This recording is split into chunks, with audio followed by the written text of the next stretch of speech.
We've been talking about the active church discipline, the instructive part of it, the corrective part of it, and how we as Christians, as a church, what kind of attitude we should have about having to enact church discipline. But we're going to kind of breeze through some of the history here, and I've tried to shorten these a little bit as we're getting closer to the end. We've always said that true discipline must be preemptive. You know, God's scheme of redemption uses preemptive discipline, and it provides the corrective and instructive measures for church discipline. God endowed His authority to Christ, and it's manifested, and we have the Bible today. 2 Timothy gives us scripture that all of His word is inspired. We talked about how the authority passed through. It passed from God to Christ, from Christ to the apostles. And today we have the good book in front of us where we can ascribe to God's word at any time. God authorizes leadership of the elders inside the church to carry out both the instructive and corrective discipline components. Elders are to act with exemplary behavior, to feed the flock, and to take oversight of the church's spiritual health and evaluating possible threats that may come in internally or externally. So once again, we're going to quiz this week. With respect to instructive discipline, each member has the responsibility to, who first? Themselves. Who second? Elders. And third? Each other. That's right. The two opposite extremes of corrective discipline practice are what and what? They both start with A. Abuse and abandonment, that's right. And both of these are unacceptable to God. We can't be on this one extreme or the other. Corrective discipline isn't the first response. We said this from day one. It is the last resort to try to restore an erring Christian. Instructive discipline is of primary importance here because with it, a lot of times we don't need the corrective discipline. We educate one another in the aspect of discipline. It should never be the desire of any of us to have to administer church discipline. We don't really want to go there, but sometimes we have to. We don't rejoice when somebody leaves the church either. We have to have the right heart condition when we look at corrective discipline. Corrective discipline is unpleasant due to the fear of what?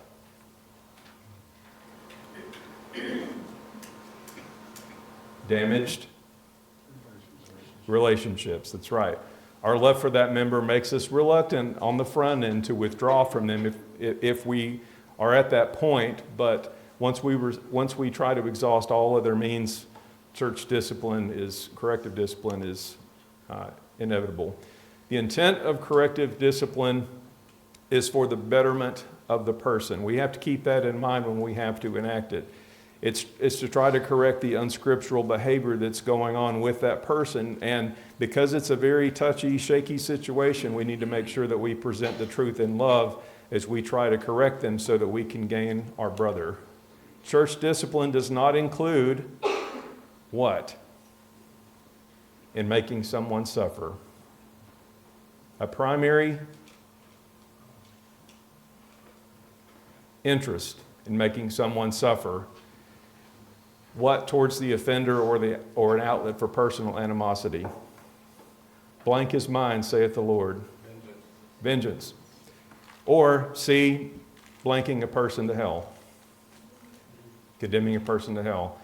Doesn't mean merely making a what before the congregation. Announcement. Making the one withdrawn from the what? The enemy. Very good. Church discipline does mean that we are to withdraw away from or to turn aside. We're to refuse association or company with, and we don't give any encouragement to the wrong behavior that's going on. You know, these are hard for us too. It's hard on the person that's being withdrawn from, but it's hard for us too because now we are missing their fellowship. One purpose of withdrawing to save the erring one's soul. That's why we're doing this. We have the hope that we're trying to save their soul. And once we have exhausted all those, hopefully the disorderly will remain or reason with himself and think about what's happened, that he may be ashamed and that realize the enormity of their sin, possibly leading them towards to repentance and restoration, to to a life of holiness.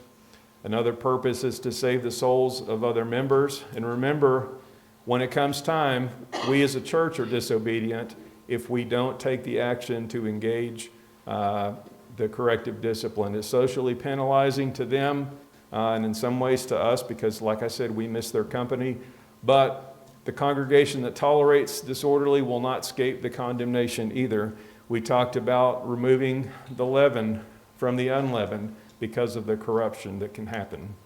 Another purpose is to magnify and exalt the Lord, which may seem a little bit strange, but it's there. Every church member has the responsibility to be a light to the world and to do all to the glory of God. And although the world may frown upon us for taking this stance, it's biblical. And once they see that we're just trying to follow the scriptures and keep ourselves clean from sin and from the all the calamity that goes with it, at least they respect that. We're not trying to hide our sins. We're just trying to do what the Bible says. Another purpose is for us to examine our own lives. We said we have a responsibility to us first, and this kind of goes in line with it. We have a responsibility to examine our own lives. 1 Timothy 5:20, Paul tells Timothy that for sin to rebuke all, that others may also fear. So if Christians know what to expect when it's time to administer church discipline, hopefully they won't ever go there in the first place. The instruction is there. We don't want to do the withdrawal unless we have to. So who is church discipline to be enacted upon? The elders can't tolerate those that just simply refuse to live right. We go to them and we try to encourage them to correct the behavior, but if they don't, we have to separate ourselves from them. And we don't have any jurisdiction over those that are on the outside, but inside we do. We have an obligation to watch for the common sins of this life. And if we don't, we are going to find ourselves in trouble. But, no matter who it is, we can't show partiality. It doesn't matter how popular they are, how much money they have, what their status in society is. We have to enact discipline without partiality. Church discipline is also enacted upon those who will not work. We talked about this a couple of weeks ago. Paul's talking about working and eating your own bread. He talks about not having company with them, to admonish them as a brother. We also mentioned that people who don't work are often characterized as busybodies. They're not worried about themselves, but they're worried about everybody else's affairs. Since the beginning of creation and Adam and Eve in the garden, God made man to work. We have a responsibility to work. Church discipline is to be enacted on those who do not practice sound discipline or teach contrary to that. And Paul tells us to avoid those people. There's at least 3 verses there that talk about that. Love is what cements us as a family, as a church family. We are to have love for one another. We're told that all throughout the New Testament. We're to have love for one another. And even so, a family has to have responsibilities. They have to have order. They have to have discipline, or what happens to the family? Chaos. It falls apart. So since the church is the family of God, that doesn't exclude us from having discipline in the church as well. It has to be there. We talked about how the Bible personifies the disorderly. We talked about the different habits that are there and the risk to our personal identity. Because of these sins, we have fornicators, we have covetous, we have extortioners, idolaters, railers, drunkards. We went over all of these a couple of weeks ago. But the one that is the most common and probably the most overlooked are those who habitually forsake the assembly. If you're not here and you're not being spiritually fed, how do you think your resistance is going to be as a Christian in this world? It's going to be hard. It's going to be hard. We're here to edify and encourage one another. A lot of people dismiss it as an insignificant sin, but the Bible states that lack of attendance is considered walking disorderly. And honestly, it probably leads to other sins later on. So the proper model of corrective church discipline. Remember, we said you have to have love. Love is the foundation here. We got to go to our brothers in a loving way. We have to be impartial. Doesn't matter who you are, what your status is, any of that. we have the proper example. This is really important. We have to follow the proper example when we have to administer it. But that trifecta surrounds, if you will, it's the eggshell, if you will, of the church corrective discipline. It's paramount to ensure the guilt or innocence of the accused is properly ascertained. It's not just one thing. It's not just hearsay. There are other things that are involved. Credibility has always been very important to God, and He demonstrates it, and it reflects in the way He is towards us. You know, He's omnipotent, omniscient, omnipresent, but we have to do our due diligence as human beings to obtain the truth before we think about enacting corrective discipline. We looked at a couple of verses in the Old Testament of how God told Israel how they are to deal with any claims of transgression. Hearsay was not the only basis for that. Why was it so important in the Old Testament? The Old Testament, the law of Moses was a theocracy, and it was not only their religion, but their government as well. Yeah, it was their government. Penalties were a lot more severe in certain cases, too. That's right. Yeah, death. That's a great motivator right there within itself. But transgressions were punishable by death, depending on what it was. So making sure that it was done right could save somebody's life. In 1 Timothy 5:19, Paul provides instruction on how to receive an accusation against elders. It said only of 2 or 3 people. So the steps outlined are it has to be told, okay? We have to hear about it. We have to inquire about the facts. We want to get all the facts. Tell me again, give me some more details. Let's get this straight. It has to be true. It can't just sound good, it has to be true. It has to be certified. We have to make sure that it's certain.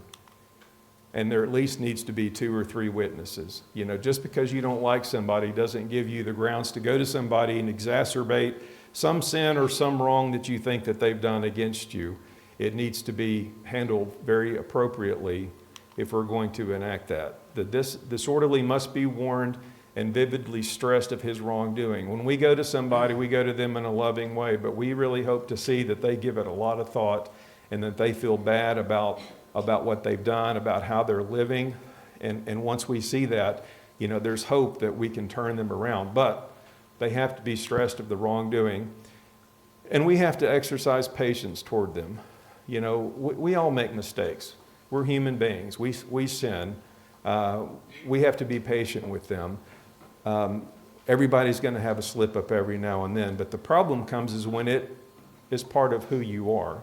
You know, when you choose to live in that, and it's clear that, you know, the admonitions reveal that there's no lack of interest in changing the behavior, then the time for corrective discipline is upon us. Galatians 6:1 and 2 tells us to use a spirit of gentleness in our attempts to restore the erring one and to bear one another's burdens, because we ourselves are subject to temptations and to transgress. Remember this, gentleness does not equal weakness, and abuse does not equal strength.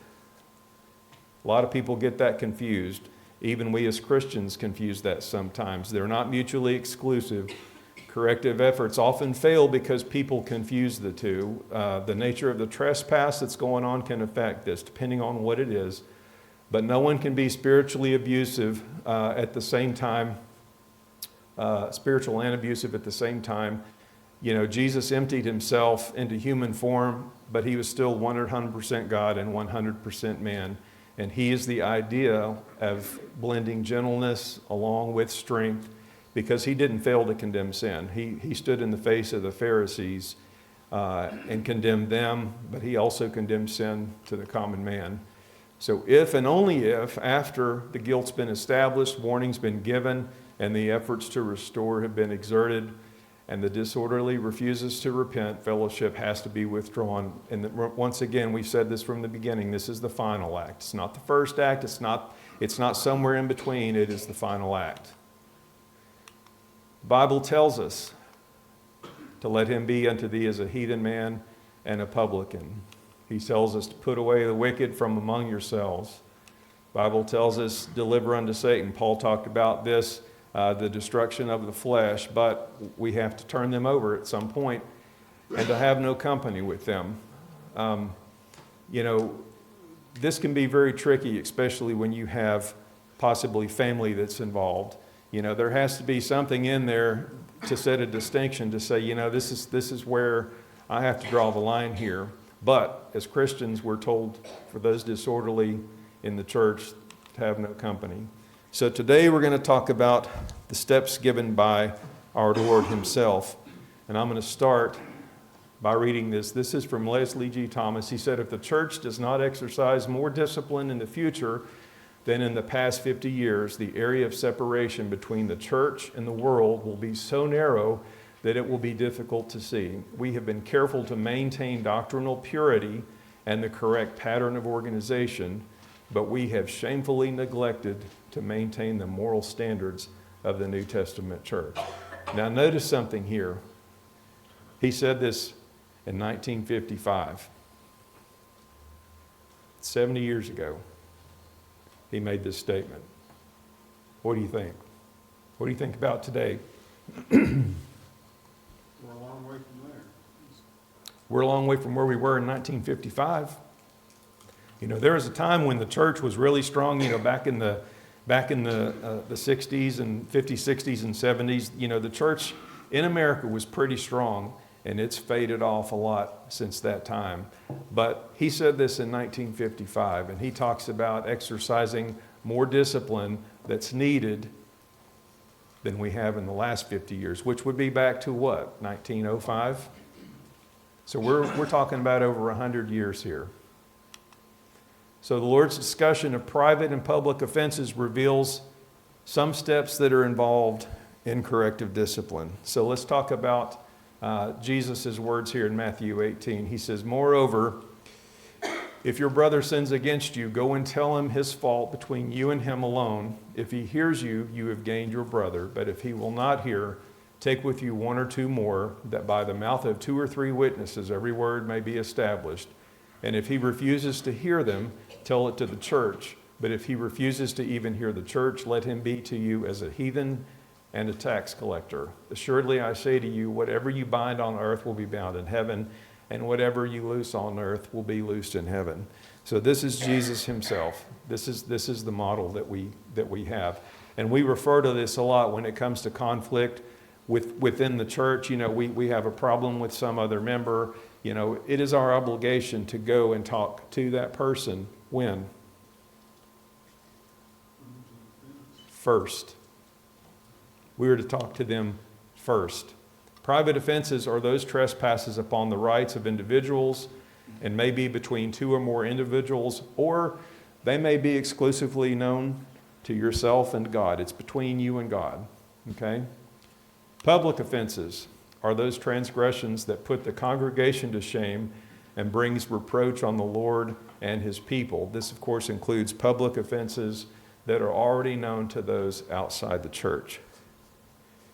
Now, I'll ask you this question. What do you think is more prevalent in society within the church? Do you think it's private sin or public sin? I'm asking for your opinion. I'm not saying there's a right or a wrong answer here, but I would like to have your opinions about it. Private. Yeah, I think private. Private? Okay, raise your hand if you say private. Raise your hand if you say public. Okay? Bill raised both hands. You can vote twice, yes. Why do you think private is? Because Easier we to think, hide. Sorry. because we think nobody else knows about it. Mhm. Yes. We live in the age of information technology. You know, many years ago, we didn't have that. You know, things were more public. You couldn't sit on your phone and do things on your phone back then. If you needed to read something or look up something, maybe you had to go to the library. But these things that are in front of us today, and everybody has one of these, you know, I know that there are people that do online gambling. I know there's pornography. You know, a lot of people put their laundry on Facebook and start fights on Facebook. But I would say that private sin is probably more prominent today. Now, this is from Alexander Campbell, and he made a statement Now, you may not agree with this, but he thinks that transgressions that are not publicly known outside of the church right now, but would bring reproach on the church at a later point, if they were to become known to those outside, then they should already be considered public offenses and treated accordingly. Now, what do you think about that? Well, I think there's some wisdom in that to this respect. It helps the church, if someone's repented, it helps the church to be able to back them up. When someone out in the world says, well, this person, we say, they took care of that. Now, and that will involve the members having some trust in the elders. We don't have to know every gory detail. But I think there's some wisdom in that if people in the world can find out. And so we can say, that's already put to bed. If you stole money and nobody knows about it but you and God, then the police come to your house and they put you in handcuffs and they take you away. And the next thing you know, you're in the newspaper with the list of all the people who've been arrested this past week or the last 3 days or whatever. Your private sin has now become public. So, there's some gray area here, and I think this could be highly debatable depending on the kind of sin that it is. But this was an idea. He is proactive, I guess, in us assuming that we have sinned and we need to do something about it. Yeah, nobody knows about it, but they could know something about it. Is my conscience pricked to where I need to act on this? We're talking about discipline as part of the community of the church. If we can get all of us to understand that if I let you in, even if I don't tell you all the gory details, but if I have even something private, I bring that before the congregation to pray, then maybe there's that mentality of, it may not be known now, it may not ever be known, but if I share and let people in, then I'm going to have this family around me to keep me accountable, to also help me in trying to walk with God in the future. Yep. Mike? The key to this statement, and you and I talked about this Wednesday night, not publicly known to those outside the church. It's known inside the church then by that implication, and definitely needs to be dealt with. So that if it does come public, everybody here knows the answer. They're taken care of it. Yep. I heard somebody over here. I assume we would all agree that it was truly private. I don't think I need to come forward for every evil thought when I wish that driver in front of me would, whatever. But but I think a big thing is sometimes we don't know when it's going to become public. We don't know who it is. And then what Zach said, I think is very crucial. We should not underrate accountability. I need to be accountable. I need people holding my feet to the fire. And so, that gesture on our part to say, hey, I have blown it. Yep. We talked about several weeks ago, initially we talked about, I asked the question, I said, so should somebody feel shame? And the answer is both yes and no. Shame is what brings them to the front, and at that point, we put our arm around our brother or sister, and we give them the encouragement that they need, whatever they've done. We don't have to know what it is, but we give them that encouragement. So shame actually has done its part, but we have a part too to receive them. So step one, this starts out as a private matter, but could grow into a public matter. So if your brother trespasses against thee, go and tell him his fault between thee and him alone.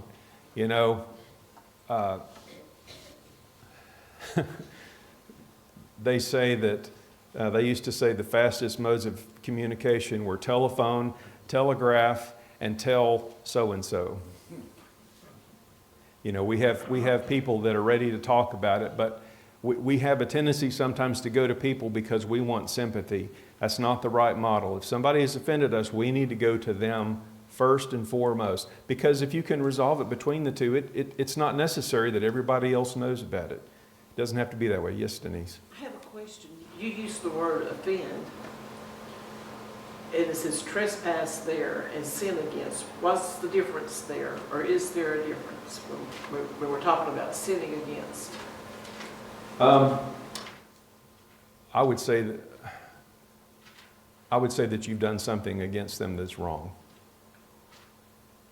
I'll just leave it at that. There could be lots of different things. We probably have personal opinions about trespass, and that's definitely a sin against me. I guess it could go lots of different ways. So I'll just say that. Is that satisfactory for now? Yeah, I had somebody to say that to me. You know, I offended you. I didn't sin against you. Yeah. There's a lot of offending that goes on today, isn't there? It's a sport. It's a sport. Notice the innocent party is the one trespassed against that goes to the trespasser first and foremost. Problem is between you and somebody else, and it needs to stay that way until it needs to go further. You know, this isn't your opportunity to go to Facebook and post something out there for all the world to see. You need to take it up with that person first. Go tell him, not everybody else. Do it quickly, because the lapse of time may harden one or more in his wrong. You know, if you wait a long time to do this, you're just carrying a grudge. You're carrying around baggage that you don't have to carry around. You should just go to that person and try to resolve it then and there, especially while it's fresh on yours and their mind. They may, if you go to them 2 months later, they may think back and say, well, I don't remember saying that to you. So we need to act with haste when we feel like there's confrontation that's needed there, or when we need to resolve something between us and someone else. It says, if your brother does hear you, then you have accomplished what you have hoped to accomplish, and that's the salvation of your brother. So yes, sir. Can I add something in there when we're going to someone, and I've experienced this. I think we need to have a big dose of grace toward that person. Mm-hmm. Because even immediately after an event, and it needs to be as soon as possible, even immediately after an event, our perception of what happened can be completely different. Mm-hmm. And so it is good to clear the circumstances. You know, the hard part is, you know, there's some things you can't deny. Somebody steals your car, like, you got my car, you stole my car. But then there's these areas where, you know, maybe it was not what we thought it was. But we need to make sure that person knows, I love you, we're family, and I want to make sure it's right. Because, you know, I've seen things where it seems like brethren want somebody to crawl across glass, you know, and, you know, we gotta be gracious toward people and sometimes accept a slight. Yeah. We want to give people the benefit of the doubt. You go to that person, you say, now listen, this is what you said, or at least this is what I heard you say. Is this what you meant? Oh, no, I didn't mean that. Okay, well, guess what? You've resolved the conflict right there. Just like Bill said, it's because of your perception of what happened versus the intent that somebody had. And even if they did say something and say, well, no, I meant this, and say, well, that really did upset me regardless. Well, then that person says, well, I'm sorry. I did not mean to upset you. You know, please forgive me. I mean, we're working it out between us and our brother, and that's the way that it should be. Jesus talks about this in Matthew chapter 5. He says, therefore, if you bring your gift to the altar and there remember that your brother has something against you, leave your gift there before the altar and go your way. First be reconciled to your brother and then come and offer your gift. You know, this is the importance of relationships here. You know, relationship is very important to God. He wants a relationship with us. You know, we have relationships with other people. We need to make sure that those relationships are sound and as harmonious as they can be. Yes, sir. Back to what Denise said a while ago and what's been said, we all are striving together as a family here to go to heaven. But remember, growing up, your brothers and sisters, you said something, you knew whether you made them mad or not. You knew whether it was taken wrong or not. And we all need to be perceptive enough and when we're interacting, that if we do say something and we see an adverse reaction maybe, that we don't just forget about it and go on. And if that person that I have offended unintentionally is offended, still needs to be straightened out, because that perception becomes reality in the person's mind. Yeah. Yes, sir. Another thing too, to kind of add on what Bill was saying about going in there with grace, I have to go in there already establishing that I forgave. Like, I have to establish forgiveness before I even establish going to confront someone first. My forgiveness has to be proactive before I even get an apology. If I get an apology, it doesn't matter. I have to forgive first in order to even get to the point of giving grace. So I think that's another thing that I've had to learn just through confrontations is I have to first establish forgiveness before anything. Right. Yes, Dot. If you know that someone is, in the, I guess it's the gossip mode, has said something to other people about you that would be slanderous, and you go to that person and they ask your forgiveness and you give it, is there any responsibility for clearing that up with the people that heard that statement? I would think you, as the one who did the gossiping, that is on you. I mean, gossiping is a sin. And although it's a sin, but it did affect you, and now other people know about it. Yeah, we are not absolved of sin, whether it's against ourselves or against somebody else. And hopefully we'll think about what we do and think about, well, I did damage to this person and here's what I did, so I need to make things right, not just with them, but make things right externally if you can make it that way. If you go out and steal $10,000 and you feel bad about it, shouldn't you give the money back? You have to, you stole that. There's some people that may not agree with that, but yes, give it back. This starts out as a private matter, but grows into a public matter. If your brother shall trespass against thee, go and tell him his fault between thee and him. The innocent party, the one trespassed against, is the one we go to. We tell them, not everybody else. And if they hear us, if we can convince them, that they were wrong and that they had wronged us, and we regain our brother back from that, the Lord deals with the responsibility of the trespasser in other passages we just read, Matthew chapter 5 a minute ago. If he will not hear thee, then take with thee one or two more. Now, let's talk about the one or two more that you're going to take with you. Do you think there should be some discernment about who you take with you? Yes. Absolutely. Because if you pick the wrong people, what's going to happen? There's going to be a mess. You're probably going to put them on the defensive way, way, way early. They're going to have their guard up. They're probably not going to be willing to hear what you have to say because you brought the wrong person. The kind of person that you should bring is somebody who's fair-minded, level-headed, peaceable, spirit-filled. They want to hear all the facts. They're not willing to make judgments until all this is known. And then the case should be heard again so that the details can help drive the solution to settle the matter. So it's very important who we take with us. Can I mention one other thing about the first section? Sure. Don't text.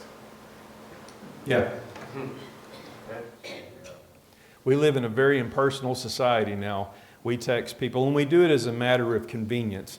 And it's great because you can do that. You don't have to pick up the phone and call somebody or go to a payphone or anything like that. But when it comes to conflict like this, you need to be sitting directly across from them.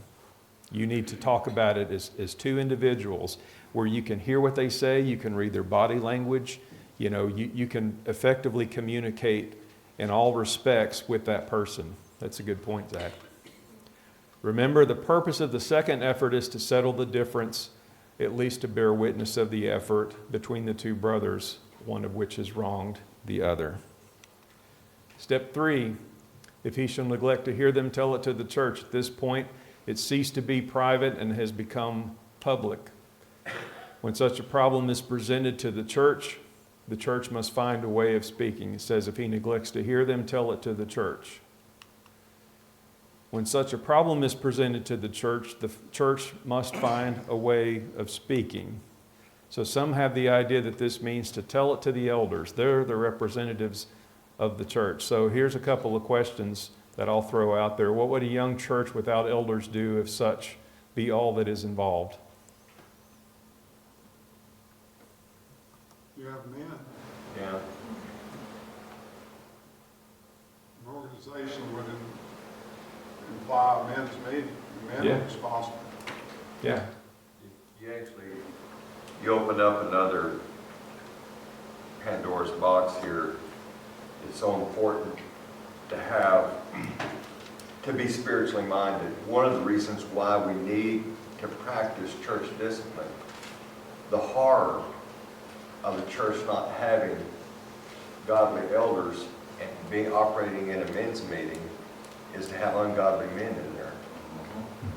And so hopefully proper church discipline takes care of this in advance.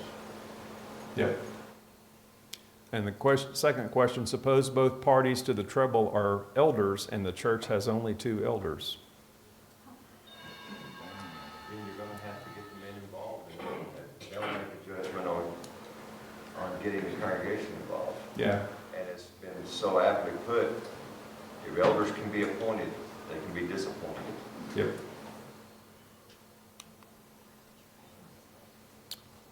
The elders should take the lead.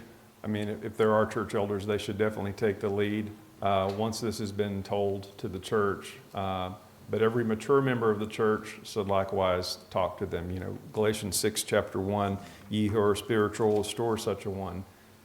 There's the model that we have. So this is just for your information. The elders at the East Chester Church of Christ in Jackson follow this procedure when they tell the church about corrective discipline that needs to happen.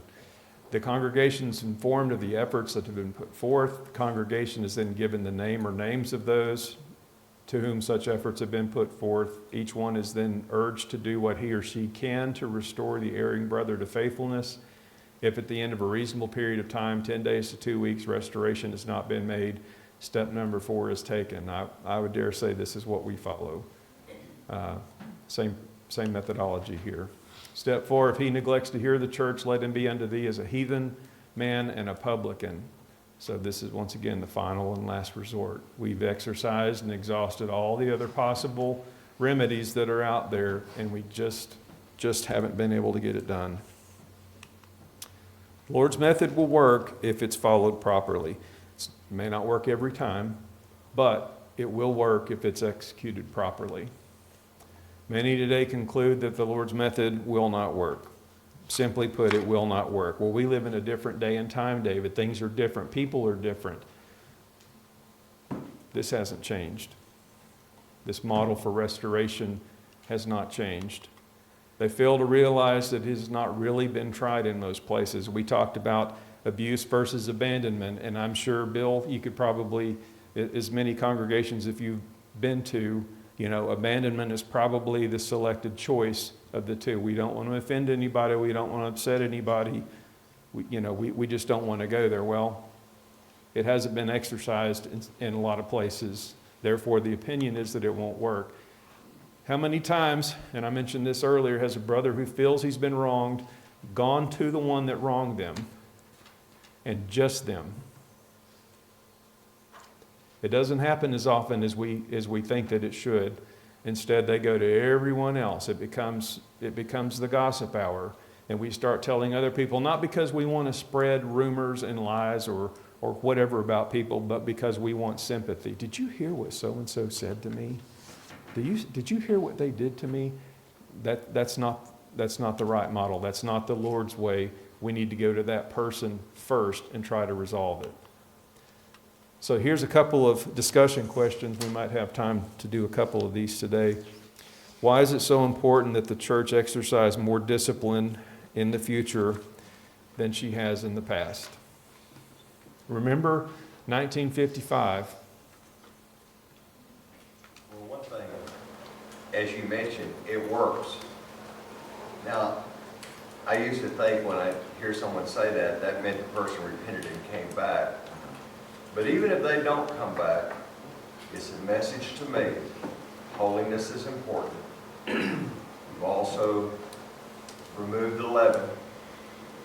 And we love that person, but They know where we stand. they know where we stand, and we've protected the rest of the body. I would hate to lose my hand, but if it became disease to the point that it threatened the rest of my body, that hand has to go. Yep. And that, I would dearly miss my hand, but there's a greater priority. Yep.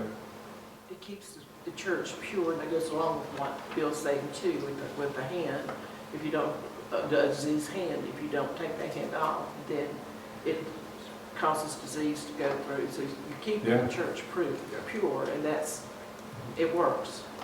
And it's not painless. You know, going through this corrective church discipline, when we have to go to the last resort, it's not pleasant. It's not painless. I mean, there is suffering that's on both sides, the person that's being separated from and the people that have to do it.